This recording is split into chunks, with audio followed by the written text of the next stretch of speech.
Hi, my name is Sarvesh and you're watching D365 Notes.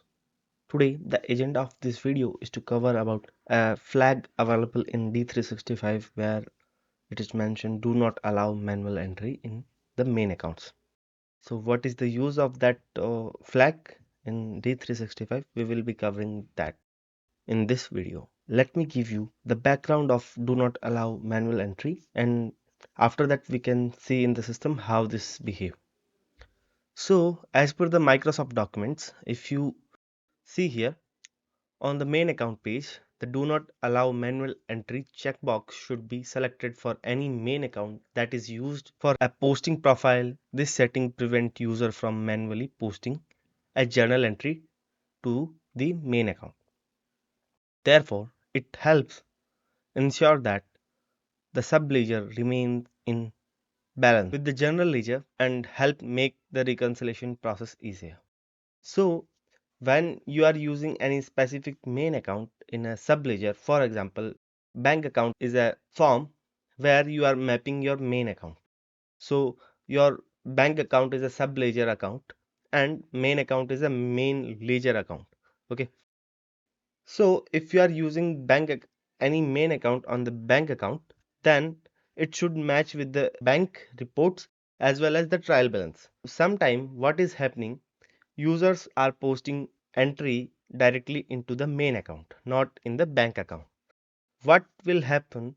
It will create a conflict between bank reports and trial balance. So, for example, in the bank, if $100 is posted, but in the trial balance, it will show 120 because there is a manual entry posted.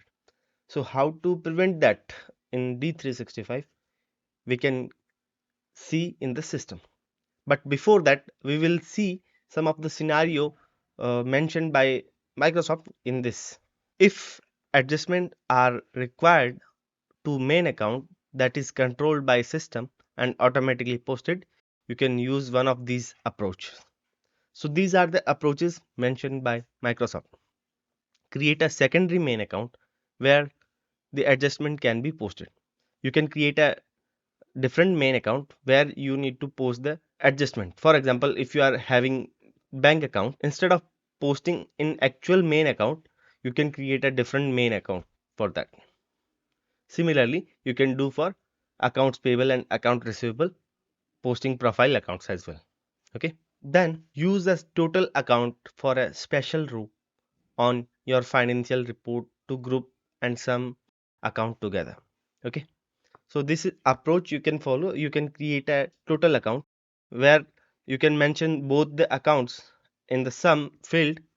I will cover this total account in upcoming videos how you can use this. So stay tuned for that. Second approach, reverse the original transaction in the appropriate subledger, make any required correction and then repose the transaction through the same subledger. And second approach you can follow is you can reverse the transaction and after that you can post the correct entry after reversing that transaction to make the adjustment correctly. So these are the approaches. Now let's see in the system how do not allow manual entry flag worked and how it is enabled in the D365. For that I will go to main accounts. For main accounts you have to go to general ledger. In the general area, you will see chart of accounts, accounts and main accounts. Under the main accounts, you can select any main account which you want to restrict for manual entry. Then after that, under the administration, you can click on do not allow manual entry. Save on that. Okay. After saving, you have to go to journal to test whether if it is working or not. So create a new journal and click on lines. After that, if you select this main account, for example, let me copy paste.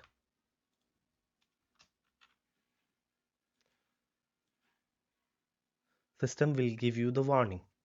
Value 110110 is not allowed for manual entry.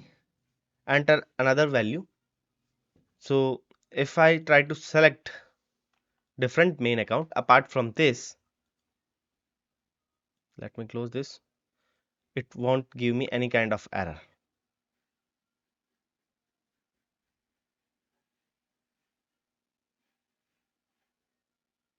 See, it is not giving me any kind of error.